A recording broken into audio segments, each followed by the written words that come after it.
Okay, so after watching the first episode of Brave Witches and deciding that the show was definitely not made for me, I found another fictionalized story surrounding World War II, and I found it to take itself much more seriously despite some rather bizarre fantasy elements.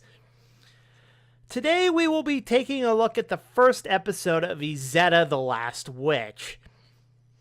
All I can say is, wow, is this anime in stark contrast to that of Brave Witches.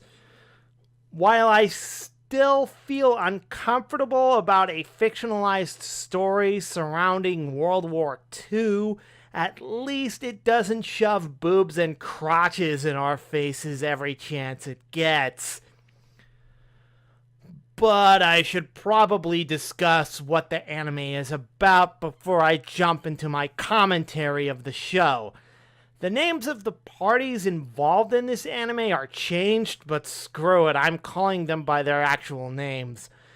Izetta the Last Witch takes place at the beginning of World War II, where Germania, or Nazi Germany, has begun its conquest of Greater Europe.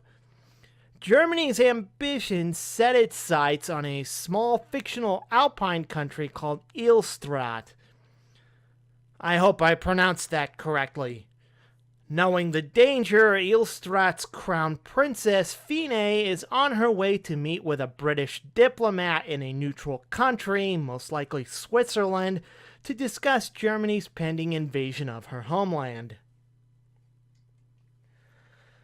So, essentially, the anime is about the not Nazis invading not Poland, so the princess of not Austria flees to not Switzerland to negotiate with an ambassador from not Britain for support. On the way, she encounters a mysterious capsule containing a girl with devastating magical powers.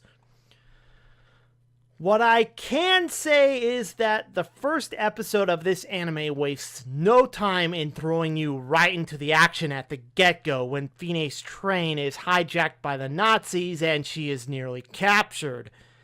However, she barely escapes due to her resourcefulness and her courage. While the story and the events surrounding this anime are fictionalized stories surrounding the events of World War II, the anime does try its best to be as realistic as possible.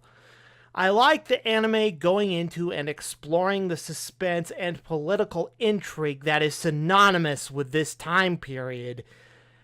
Nevertheless, I do find myself taking issue with the anime's not quite World War II setting.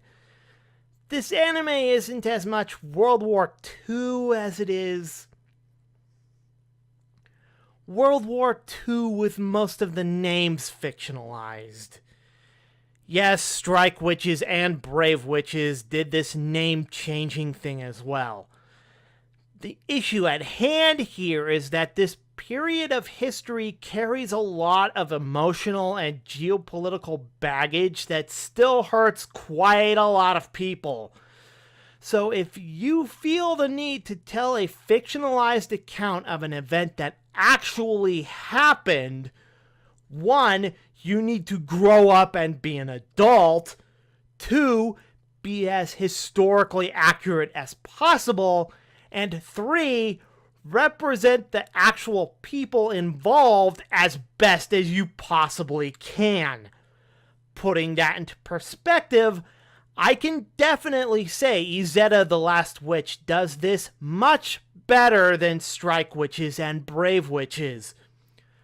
While it doesn't outright trivialize World War II history like Strike Witches and Brave Witches does, and it is more mature, I felt the anime's fictionalized story could have done a lot better by avoiding going into any real-world connections, especially around this time period. My issue with blatant historical inaccuracies aside, I still think this series is off to a good start. The biggest key to this anime's success so far is the show's lead protagonist. Izetta may be the show's title character, but from what I am seeing, it is quite clear that it is Fine who has the real star power. I like how she is the tough and charismatic kind of person who earns the right to her status and the loyalty of those around her rather than simply inheriting it. It's got at least one or two good main characters, and the story should be ready to take off running now that it's gotten a fair amount of the exposition out of the way. I am curious to see how this show develops, but there is one red flag that concerns me, and that is that this anime was written by Hiroyuki Yoshino, the same guy who wrote Guilty Crown. I'll go into that anime sometime later, but this is a sign to be cautious. Nonetheless, I am a little curious on how this anime will turn out.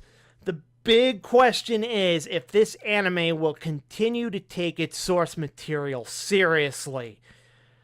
I don't doubt it will, but I will remain cautiously optimistic about this one. So that is why I decided to give Izetta the Last Witch a 7 out of 10 for initial interest. So until next time, this is the American Anime Otaku signing out. Like what you see? Then please help support the show by contributing to my Patreon page for special perks, exclusive content, and more.